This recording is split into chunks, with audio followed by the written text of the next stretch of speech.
Amin Himyari, still with us here in the studio now, an analyst specialising in Yemen. Thank you for sticking around. We say, first of all, the situation in the south.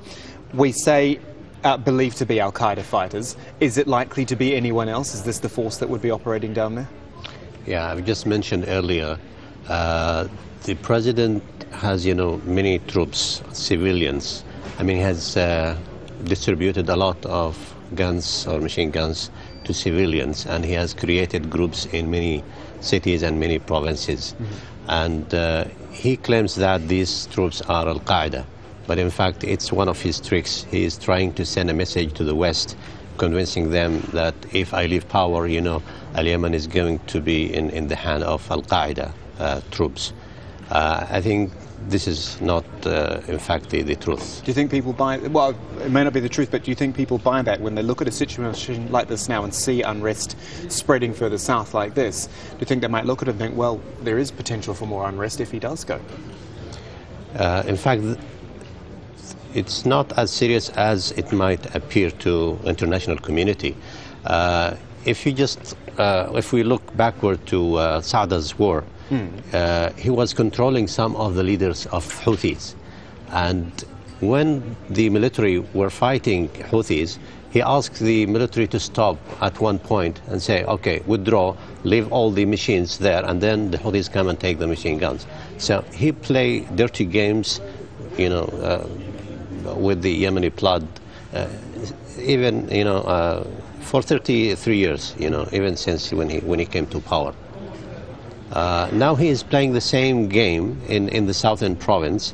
So if I leave the power, this is going to happen in Yemen, and he's trying to convince, the neighboring countries, international community, okay, whenever you want me to step down, this is what is going to happen.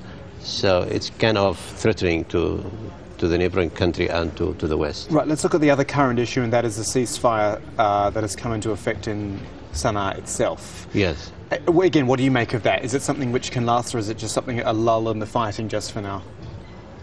I don't think it's going to last for a long time, because he initiated this war. He attacked, Sheikh Sadiq's house. In fact, he filled the government buildings that surrounded the Sheikh's house with a lot of machine guns and a lot of people, and then the Sheikh was worried. So he started to attack these buildings and occupy these buildings. Now, if he returned these buildings to the government, they may use them again to fight them. Now he is,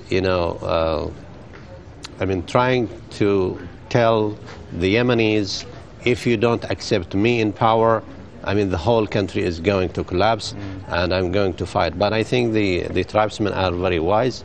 They don't want to be led into civil war. Otherwise, they could have, occupy the whole capital, the whole city. But they said, we don't want civil war. We are supporting the peaceful revolution to change peacefully. That's what they want. Bottom line, though, it's all far from over, isn't it? Amin Al Himyari, thank you so much for your time. Appreciate it. Thank you.